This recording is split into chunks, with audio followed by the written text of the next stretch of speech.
వి gold trusted gold buyers మీరు తాకట్టు పెట్టిన బంగారాన్ని విడిపించి ఈ రోజు ఉన్న మార్కెట్ ధరకు కొనబడను. So welcome back to the latest episode with Rahul Reddy Garu, the immigration lawyer, and he's practicing law from since 30 years. So right now OPT నుంచి STEM నుంచి H1Bకి మారే వాళ్ళ సిచ్యువేషన్స్ ఏ విధంగా ఉండబోతున్నాయి యూఎస్లో అనేది తెలుసుకుందాం. Hi sir. Sir I'm very fine sir, and how are you sir? Good. So upcoming మార్చ్లో H1Bకి సంబంధించిన లాటరీస్ అవి ఉండబోతున్నాయి కాబట్టి వాటి గురించి డిస్కస్ చేద్దాం. సో ఓపీటీ అండ్ స్టెమ్ నుంచి ఎవరైతే H1B కోసం వెయిట్ చేస్తూ ఉంటారో లాటరీ టైంలో వాళ్ళ మీద ఎఫెక్ట్ ఏ విధంగా ఉంటుందంటారు? ఇప్పుడు మనకు కొత్త H1B రెగ్యులేషన్స్ వచ్చినాయి. దాని ద్వారా ఏమైందంటే థర్డ్ పార్టీ ప్లేస్మెంట్ అనేది కొద్దిగా స్ట్రిక్ట్ అయిపోయింది. అదొకటి. ఇంకోటి ఏంటంటే మనకు లాస్ట్ ఇయర్ H1B కోటాను మొత్తం ట్రాన్సాక్షన్ చేసిండ్రు. అంటే అంతకుముందు 7-8 years నుంచి ఎట్లుండే అంటే అంతకుముందు 3-4 years ఎట్లుండే అంటే ఒక 10 కంపెనీల నుంచి కూడా కొందరు ఫైల్ చేసిండ్రు, ఫ్రాడ్లెంట్ ఫైలింగ్స్ అయ్యి. అంటే ఒకవేళ కనుక కొన్ని జాబ్స్ ఉంటే 10 కంపెనీల నుంచి ఫైల్ చేసిన ఉన్నారు. అయితే ఇప్పుడు లాస్ట్ ఇయర్కి వచ్చేమటికి ఏమైందంటే నీకు ఒకవేళ కనుక 10 కంపెనీలు ఫైల్ చేసినా కూడా శ్రీనివాసరావు అన్నతను మాత్రం ఒకటే కాబట్టి అతనికి ఒకటేసారి లాటరీ వచ్చే ఛాన్స్ ఉంటుంది. అతని బిల్లుని 10 సార్లు బెటరు. ఓకే, మనం అప్పుడప్పుడు పెడతాం కదా, చిన్నప్పుడు పెట్టినప్పుడు మన పేరు ఇచ్చి పెడతాం. మన పేరు ఎక్కువ రాయాలంటే ఏం చేస్తాం? 10 సార్లు రాసి అనలేస్తాం. అటువంటి అలౌడ్ లేదన్నట్టు. ఇప్పుడు ఎన్నిసార్లు రాసినా కానీ ఒకటే చిట్టి ఆ శ్రీనివాసరావు గారి పేరుతోటి ఒకటే చిట్టి పోతుంది. ఆ చిట్టి ద్వారా అది లాస్ట్ ఇయర్ ఇంప్లిమెంట్ చేసినారు. ఇప్పుడు కొత్త రెగ్యులేషన్స్ ప్రకారం ఏం చేశారంటే దాన్ని రెగ్యులేషన్స్ ద్వారా చేయబట్టి ఏమైనా కోర్టుల కేసులు కానీ వాటిని ఎదుర్కోవడానికి ఈజీ అవుతాయని చెప్పి వాళ్ళు రెగ్యులేషన్ ద్వారా పోయినరు. అయితే ఇప్పుడు కొత్త ప్రొవిజన్ ఏంటంటే లాటరీ మనం మార్చ్లో ఫైల్ చేసేటప్పుడు కొత్తగా ఫీజు అంతకుముందు $10 ఉండే. $10 ఏంటండి ఎవడు ఇవ్వాలి, ఎవడు పెద్ద కేర్ చేయరు. సో కొందరు ఫ్రాడ్లెంట్ ఫైల్ చేసే వాళ్ళు కొద్దిగా ఎక్కువ ఫైల్ చేస్తున్నారు, $10. ఇప్పుడు దాన్ని $215 చేసినట్టు. సో కొంచెం ఫిల్టర్ చేయడానికి, కొద్దిగా ఫిల్టర్ చేయడానికి చేసినట్టు. అసలు మేము ఈ రెగ్యులేషన్స్ పాస్ చేసేటప్పుడు మేము ఏమైనా అడ్వైజ్ చేసినామంటే అసలు మొత్తం లాటరీ చేసేటప్పుడు మొత్తం ఫైలింగ్ ఫీజే తీసుకోండి. ఓకే, సెలెక్ట్ అయితే ఆ ఫైలింగ్ ఫీజు ఇవ్వకండి. ఎట్లా మేము కట్టాలి కదా, ఫైలింగ్ ఫీజు కట్టాలి కదా, మేము ఇవ్వకండి అని చెప్పి మేము అడ్వైజ్ చేసినాం. వాళ్ళు ఇన్లే సరే ఏదో $215 చేసిండ్రు.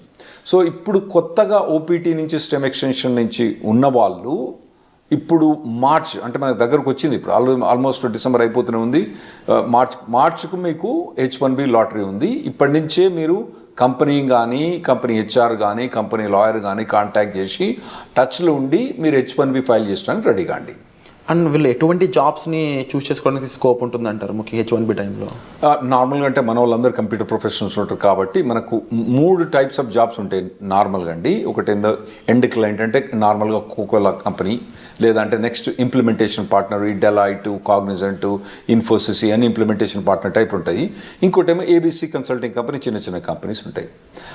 అయితే మనం మొదలు కవర్ చేసిన ఎపిసోడ్లో ఏంటంటే కోకోలతో కంపెనీతో పనిచేస్తే కొద్దిగా మంచిగా ఉంటుంది H1B ప్రొవిజన్స్ అని చెప్పినాం.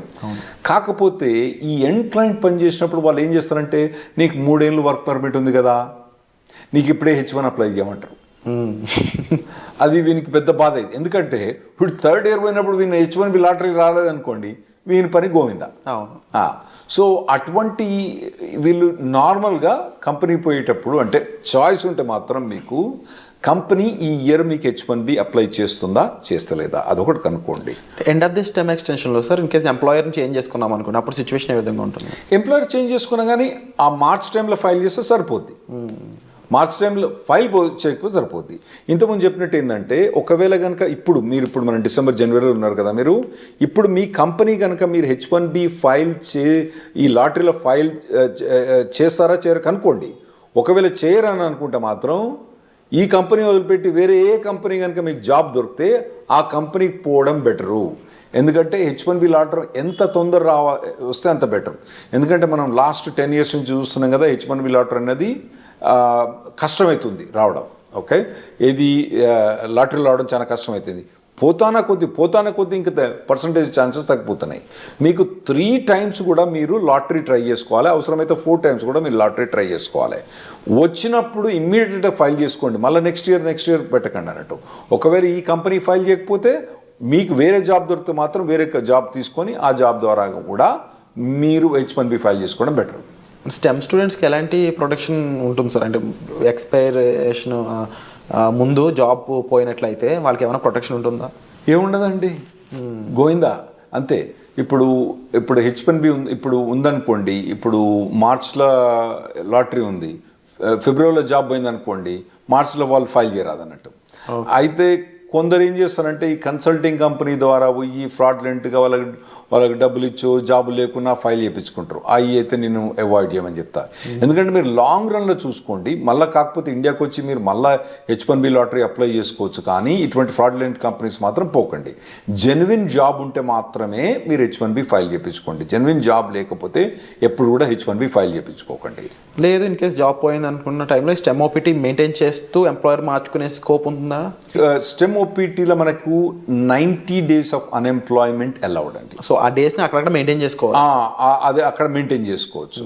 మెయింటైన్ చేసుకొని దెన్ వేరే జాబ్ కనుక హాప్ ఆన్ అయితే అప్పుడు H1B ఫైల్ చేసుకోవచ్చు. కాకపోతే ఈ మార్చ్లో ఈ H1B లాటరీ ఎప్పుడు ఫైల్ చేస్తారు? మార్చ్ 1st నుంచి టిపికల్గా మార్చ్ 20th కొద్దిగా డేట్స్ అటు ఇటు చేంజ్ అవుతా అంటే ఒక 5-6 రోజులు అటు ఇటు చేంజ్ అవుతా అంటే ఆ టైంలో కనుక జాబ్ లేకపోతే ఖతం, మనోడు మళ్ళీ నెక్స్ట్ ఇయర్ వెయిట్ చేయాల్సి వస్తుంది. ఈ 90 days కాకుండా, ఈ టైం పీరియడ్ కాకుండా స్టెమ్ ఓపీని ఎక్స్టెన్షన్ చేసుకోలేమంటారా? స్టెమ్ ఓపీటీ అంటే 90 days అన్ఎంప్లాయ్మెంట్ ఎక్స్టెండ్ చేసుకోవడమా, లేదా 2 years స్టెమ్ ఓపీటీని ఎక్స్టెండ్ చేసుకోవడం? లేదండి, స్టెమ్ ఓపీటీ అన్నది 2 yearsకి లిమిటెడ్. అయితే అందులో కొన్ని చిన్న చిన్న ఎగ్జామ్షన్స్ ఉన్నాయి. ఇప్పుడు H1B అన్నది మనం మార్చ్లో లాటరీ ఫైల్ చేసినా కూడా యాక్చువల్ H1B అనేది అక్టోబర్ దాకా స్టార్ట్ కాదు. అయితే ఒకవేళ స్టెమ్ ఎక్స్టెన్షన్ కనుక ఈ ఏప్రిల్ నుంచి అక్టోబర్ మధ్యలో కనుక ఒకవేళ స్టెమ్ ఎక్స్టెన్షన్ ఎగ్జాస్ట్ అవుతుంది అనుకోండి, అంటే ఇతను స్టెమ్ ఎక్స్టెన్షన్ జూన్లో ఎక్స్పైర్ అవుతుంది అనుకోండి, ఇతను H1B ఫైల్ చేస్తే ఈ స్టెమ్ ఎక్స్టెన్షన్ ఆటోమేటిక్గా జూన్ నుంచి అక్టోబర్ దాకా ఎక్స్టెండ్ అయింది. అట్లా కొన్ని లిమిటెడ్ ఎగ్జామ్షన్, దాన్ని మేము క్యాప్ గ్యాప్ అంటాం అన్నట్టు. క్యాప్ గ్యాప్ అంటాం. అది ఎప్పటి నుంచి? నార్మల్గా టిపికల్గా ఏప్రిల్ నుంచి అక్టోబర్ దాకా ఎక్స్టెండ్ అయింది. ఏదైతే కంపెనీ ఉందో H1B change of status file చేస్తే ఆటోమేటిక్గా క్యాప్ గ్యాప్ అన్నది ఏప్రిల్ నుంచి అక్టోబర్ దాకా ఎక్స్టెండ్ అయింది. అండ్ మనం ముందు మాట్లాడుకున్న ఈ రూల్స్ అండ్ రెగ్యులేషన్స్ అన్నీ కూడా పార్ట్ టైంలో కూడా అప్లైకబుల్ అవుతాయా? అంటే ఇప్పుడు స్టెమ్ వాళ్ళు పార్ట్ టైం కూడా సేమ్ ఇదే చేయొచ్చా, లేదా ఫుల్ టైమే చేయాలి కంపల్సరీ?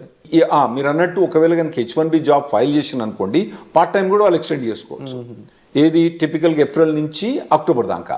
అయితే ఇప్పుడు కొత్తగా వచ్చిన రెగ్యులేషన్స్ ఏవైతే January 17, 2025 అప్లికే అవుతాయో దానికి యాక్చువల్లీ స్టూడెంట్స్ కొద్దిగా ఈజీ ప్రొవిజన్ ఇచ్చిండ్రు. కపుల్ ఆఫ్ ప్రొవిజన్స్ ఏమి ఇచ్చిందంటే, ఒకవేళ నార్మల్గా మేము H1B ఫైల్ చేసినప్పుడు October 1st డేట్ పెట్టే ఫైల్ చేయాలి, October 2nd ఫైల్ చేయొద్దని చెప్పిన అన్నట్టు. ఇప్పుడు కొత్తగా ఏంది, నువ్వు ఎక్స్టెండెడ్ డేట్స్ అంటే ఇంకా లేట్ డేట్ తోటి, కానీ మేము ఒకవేళ కనుక మేలో ఫైల్ చేసినా కూడా కొద్దిగా లేట్గా స్టార్ట్ డేట్ అంటే వీని స్టెమ్ ఎక్స్టెన్షన్ ఉంటుంది కదండి, ఈ స్టెమ్ ఎక్స్టెన్షన్ ఎక్కువ వాడుకోవడానికి ఇంకా ఎక్కువ రోజులు పెట్టుకొని, అంటే October 1st కాకుండా డిసెంబర్ కానీ జనవరి కానీ స్టార్ట్ డేట్ పెట్టుకొని మేము H1B ఫైల్ చేసుకోవచ్చని కొత్త రెగ్యులేషన్ వచ్చింది. ఇది స్టెమ్ ఎక్స్టెన్షన్ ఉన్న వాళ్ళకు, ఓపీటీ ఉన్న వాళ్ళకి చాలా అడ్వాంటేజ్ అండి. ఎందుకంటే అనవసరంగా 6 years H1B వాడరు. ఇంకోటి ఏంటంటే వీళ్ళకి ఓపీటీ స్టెమ్ ఎక్స్టెన్షన్స్లా వీళ్ళకు 7% ఇన్కమ్ ట్యాక్స్ రిబేట్ వస్తుంది. H1B పోయినప్పుడు రాదు. అంటే దాన్ని యాక్చువల్ ఇన్కమ్ ట్యాక్స్ అన్నాము, సోషల్ సెక్యూరిటీ అంటాము. ఆ సోషల్ సెక్యూరిటీ అన్నది వీళ్ళు కట్టని అవసరం లేదు. సో ఆ ఎగ్జామ్షన్ కూడా ఇది వీళ్ళు ఎక్కువ వాడుకోవచ్చు. ఆ ప్రొవిజన్స్ కూడా ఇచ్చిండ్రు. ఇంకోటి ఏది, స్టార్ట్ డేట్ లేట్ చేయొచ్చు అని ఉంది కదా. ఇంకోటి నేను ఏం చెప్పినా, స్టెమ్ ఎక్స్టెన్షన్ కానీ ఓపీటీ కానీ ఏప్రిల్ నుంచి అక్టోబర్ దాకా H1B ఫైల్ చేస్తే ఆటోమేటిక్ అక్టోబర్ దాకా ఎక్స్టెండ్ అవుతుందని చెప్పిన. దాన్ని క్యాప్ గ్యాప్ అంటాం. దాన్ని వాళ్ళు ఏం చేశారంటే, క్యాప్ గ్యాప్ అన్నది అక్టోబర్ దాకా కాకుండా ఏప్రిల్ అంటే మళ్ళీ నెక్స్ట్ ఏప్రిల్ దాకా వాళ్ళు ఎక్స్టెండ్ చేసినట్టు, అంటే దాదాపుగా 1 year ఎక్స్టెండ్ చేసినట్టు. ఓకే. కాకపోతే దాని కిటికీ ఏంటంటే, ఈ క్యాప్ గ్యాప్కు H1B అన్నది ఫైల్ చేయడం కంపల్సరీ. చేసిన వాళ్ళకి మాత్రం లాటరీలో సెలెక్ట్ అయ్యి H1B ఫైల్ చేసిన వాళ్ళకే ఈ క్యాప్ గ్యాప్ వర్తిస్తుంది. అంటే ఇప్పుడు తర్వాత ఈ క్యాప్ గ్యాప్ ఎక్స్టెన్షన్ కూడా H1B లాటరీలో సెలెక్ట్ అయ్యి H1B ఫైల్ చేసిన వాళ్ళకే ఈ క్యాప్ గ్యాప్ అన్నది వర్తిస్తుంది. అంటే ఈ ప్రొవిజన్ నార్మల్గా తీసుకొచ్చిన అవసరం ఏం పడిందంటే, H1B నార్మల్గా 5-6 మంత్స్లో అప్రూవ్ అయిపోద్ది. లేదంటే మనోడు ఎక్కువ పైసలు కట్టేస్తారు 3 వారాలకే అప్రూవ్ అవుతుంది ప్రీమియం ప్రాసెసింగ్కి. కొత్త అడ్మినిస్ట్రేషన్ వస్తుంది కదా, కొత్త అడ్మినిస్ట్రేషన్ అప్పుడు ఈ కొత్త అడ్మినిస్ట్రేషన్ కొత్తదేం కాదు, అంతకుముందు ఉన్నదే. అంతకుముందు మమ్మల్ని నరక యాతలు పెట్టింది ఈ అడ్మినిస్ట్రేషన్. వాళ్ళు ఈ ప్రీమియం ప్రాసెసింగ్ ఇవన్నీ సస్పెండ్ చేసిండ్రు. అయితే ఇప్పుడు క్యాప్ అనేది అక్టోబర్ దాకానే, ఇదివరకు పాత రూల్స్ ప్రకారం అక్టోబర్ దాకానే ఎక్స్టెండ్ అయ్యి అక్టోబర్లో H1 అప్రూవ్ కాలేదనుకోండి, ఇడు జాబ్ చేయకుండా కూర్చోవాలి. అప్పుడప్పుడు పెద్ద కంపెనీలు ఏం చేస్తాయి, జాబ్ చేయకపోతే పో నీ H1 తీసేస్తాను తీసిపో, జాబ్ తీసేసిపోతాడు. అప్పుడేమవుతుంది, నా గరక నా ఘాటక అవుతాడు. అయితే ఇప్పుడు కొత్త ప్రొవిజన్ ప్రకారము ఒకవేళ ట్రంప్ అడ్మినిస్ట్రేషన్ వచ్చి H1 ప్రీమియం ప్రాసెసింగ్ తీసేసిన, అంటే ఎక్స్ట్రా $2,500 కట్టినా కూడా, దానికి ఎక్కువ ఫాస్టర్ ప్రొవిజన్ తీసేసినా కూడా, మనోడు అక్టోబర్ దాటిన తర్వాత, అంటే వీని వర్క్ పర్మిట్ ఒకవేళ జూన్లో అయిపోయినా కూడా అక్టోబర్ దాకా కాకుండా మళ్ళా ఏప్రిల్ దాకా ఇతను జాబ్ గ్యాప్ మీద జాబ్ చేసుకోవచ్చు. అది ఈ January 17th మనకు వచ్చే రెగ్యులేషన్స్ తోటి చాలా అడ్వాంటేజ్ అవుతుంది మనకు. ఓవరాల్గా డిఫరెంట్ అప్లికేబుల్స్ అయితే రానున్నాయి అనేది అర్థమవుతుంది క్లియర్గా. అండ్ కొన్ని బెనిఫిషరీస్ కూడా కనిపిస్తూ ఉన్నాయి డెఫినెట్లీ. అండ్ బిఫోర్ జాబ్ వీళ్ళు స్టెమ్ ఓపీటీ వాళ్ళు ఎటువంటి రిక్వైర్మెంట్స్ ఉంటాయి సార్ అప్లై చేయడానికి? అంటే ఓపీటీ స్టెమ్ ఎక్స్టెన్షన్ ఈ రెండిట్లు అంటారా? అంటే వీళ్ళు మొదటి నుంచి కాలేజీలో చదువుతున్నప్పుడే వీళ్ళకు ఆన్ క్యాంపస్ రిక్రూట్మెంట్ నడుస్తుంటుందండి. వాటిల్లో పార్టిసిపేట్ చేయాలి. ఇంకోటి ఏంటంటే, మీకు ఇంతకుముందు చెప్పినట్టు ఏంటంటే, వీళ్ళు మొదటి నుంచి కూడా ఏదో టెక్నాలజీ తీసుకొని, హాట్ టెక్నాలజీ తీసుకొని, కరెంట్ టెక్నాలజీ తీసుకొని, దాని మీద కంప్లీట్గా ఇంటర్న్షిప్స్ కానీ, తర్వాత ఎడ్యుకేషన్ కానీ, ట్రైనింగ్ కానీ తీసుకొని, ఒకవేళ టెక్నాలజీ మారితే మళ్ళీ ఇమీడియట్గా మారండి టెక్నాలజీ.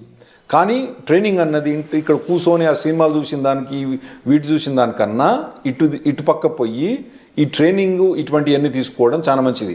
ఎందుకంటే నార్మల్గా ఇక్కడ జనరల్ ప్యాకేజ్ ఏంది 5 lakhs 6 lakhs ఉన్నది, అక్కడ మీకు 80 లక్షల నుంచి మొదలైంది ప్యాకేజ్. సో మీకు 6 lakhs నుంచి 80 లక్షలకు ఉండే పెర్ఫార్మెన్స్ మీరు అక్కడ యూఎస్కి వస్తుండ్రు కాబట్టి, మీరు చేసే పెర్ఫార్మెన్స్ కూడా 10 times బెటర్ ఉండటానికి మీరు షార్పన్ అప్ కావాలి. అది మొదటి నుంచి ప్రిపేర్ కాండి. చక్కగా ఓపీటీ అయిపోయిన తర్వాత అప్పుడు ఎతుకుతలే జాబ్, తర్వాత చూసుకుంటలే. ఇప్పుడైతే సినిమాలు చూస్తా, షికార్లు పోతా, తాగుతా, తింటా, బిర్యానీ తింటా, పొద్దుగాల మధ్యాహ్నం, సాయంత్రం అయితే వాలీబాల్ ఆడతా, కానీ తర్వాత చూసుకుంటా, ఓపీటీ అయిపోయిన తర్వాత చూసుకుంటే మాత్రం అది తప్పుడు పని. మీరు మొదటి నుంచి ఇంజనీరింగ్ కాలేజ్ నుంచి ఫస్ట్ ఇయర్ నుంచి, ఒకవేళ మీరు యూఎస్ రాదలుచుకుంటే, మీరు ఇక్కడ కూర్చొని ఎక్కడనో 5 లక్షల ప్యాకేజ్ 6 లక్షలు తీసుకుంటే మీ ఇష్టం. మీరు కనుక యూఎస్ వచ్చి ఓపీటీ మీద పనిచేసి స్టెమ్ ఎక్స్టెన్షన్ మీద పనిచేసుకుంటే మాత్రం మీరు ఫస్ట్ ఇయర్ నుంచి మీరు కంటిన్యూస్గా శ్రమ పడితే మీరు ఓపీటీ స్టెమ్ ఎక్స్టెన్షన్ వచ్చినప్పుడు మీకు మెచ్చుకునే మార్కెట్ మంచిగా ఉన్నప్పుడు ఏముంటుందండి, అప్పుడు ఏమంటారు కదా, కుక్కను కూడా సింహాసనం ఎక్కించినప్పుడు వీళ్ళందరి మన వాళ్ళని సింహాసనం ఎక్కించినప్పుడు, ఏది మంచిగా స్కిల్ సెట్ లేని వాళ్ళని వాళ్ళందరూ కూడా కుక్క మీద వీళ్ళందరూ సింహాసనం ఎక్కి కూర్చున్నారు. ఇప్పుడు ఎట్లున్నది పరిస్థితి, మార్కెట్ పరిస్థితి మంచిగా లేదు. మరి మార్కెట్ పరిస్థితి మంచిగా లేదంటే యాక్చువల్గా మీరు స్టాక్స్లో బాగా చేస్తుంటారు కదా, అసలు యూఎస్లో ఇప్పుడు స్టాక్ మార్కెట్ ఎట్లుందండి, హై రేట్స్ ఉన్నాయి, అన్నీ బాగున్నాయి స్టాక్ మార్కెట్, అయినా కానీ ఐటీ ప్రొవిజన్ మొత్తం డౌన్ అయిపోయింది. ఎందుకైందంటే మెయిన్ ప్రొవిజన్ ఏంటంటే 2021 ఎప్పుడైతే మన కోవిడ్ అయిపోయిందో అప్పుడు ఎట్లా హైర్ చేసిందంటే, అమెజాన్ కొన్ని కంపెనీస్ అయితే ఒకటే అండి, మీ శాలరీ ఎంత, ఇన్కమ్ ట్యాక్స్ చూపేరా అని వీళ్ళు పట్టుకుపోయినారు. నీ W2 ఎంత, నీ W2లా ఓకే నీకు 80 లక్షలు వస్తుంది, ఓకే ఒకటేరా నీకు, ఇగో 1,60,60,000 అంతే, వారు ఏం మాట్లాడలేదు. అట్లా చాలా మందిని హైర్ చేసిండ్రు. చక్కగా తీసుకుపోయి కుక్కను తీసుకుపోయి సింహాసనం మీద కూర్చోబెట్టిండ్రు. ఇప్పుడు ఏమైతుందంటే వాళ్ళందరూ చాలా మంది లే ఆఫ్స్ అవుతుండ్రు, ఇంపాక్ట్ చూపిస్తున్నారు. ఇప్పుడు కొత్తగా వచ్చే పురాణాలకు మాత్రం ఆ లగ్జరీ ఏదైతే 2021-22లో ఏదైతే హైరింగ్ చూసిండ్రో, ఆ తర్వాత అంతకుముందు హైరింగ్ చూసిండ్రో, ఇంకా ముందు మీరు చూడరు. ఆర్టిఫిషియల్ ఇంటెలిజెన్స్ అనేది బాగా డెవలప్ అయింది.